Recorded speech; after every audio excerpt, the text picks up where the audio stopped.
ভাল লাগে না। কি রে বোন, কি হয়েছে? আরে জানিস না দিদি, জামাইবাবুর এই বন্ধুটা আছে না সৌরভ, কদিন ধরে খুব পেছনে লেগেছে আমার। হ্যাঁ রে বোন, ঠিকই বলেছিস তুই। আগের দিনও দেখলাম তুই যখন বাজারে গেলি ছেলেটা তোর পিছনে লেগেছিল।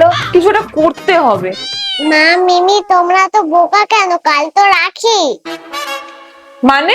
রাখি তো কি হয়েছে? কালকে ওই ছেলেটাকে বাড়িতে ডাকো।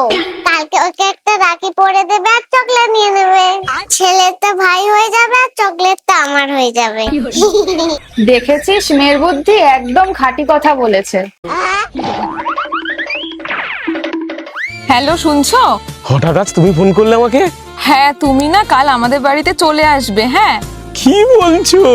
হ্যাঁ, তোমার জন্য না একটা সারপ্রাইজ আছে। হ্যাঁ, কি রে ভাই, তোর ফোনে কখন থেকে তোকে ফোন করছি, ফোনে ফোন লাগছে না? কি ব্যাপার ভাই, আজকাল আমায় খুঁজছিস? ভুলে যা, তুই আমার শালিকে পুরো ভুলে যা। কেন ভাই, হিংসা হচ্ছে? হ্যাঁ, একটু আগে তো তোর শালি ফোন করে আমাকে বললো কালকে তোর বাড়ি যেতে। এবার মনে হচ্ছে বিয়েটা পাকা হবেই, আর তুমি মাঝখান থেকে বেগড়া দিতে এসছো। ও, বিয়ে হবে না ছাই, আমার বউ আর শালি মিলে ওইদিকে প্ল্যান করেছে কালকে রাখি, শালি তোকে রাখি পড়াবে, তাই জন্য তোকে বাড়ি ডেকেছে।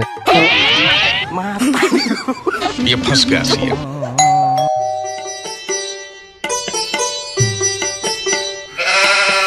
দে দিদি দে, রাখিটা দে। বাদ লাগে, বাদ রাখি, বাদ দে, বাদ বাদ, বাদ বিরা।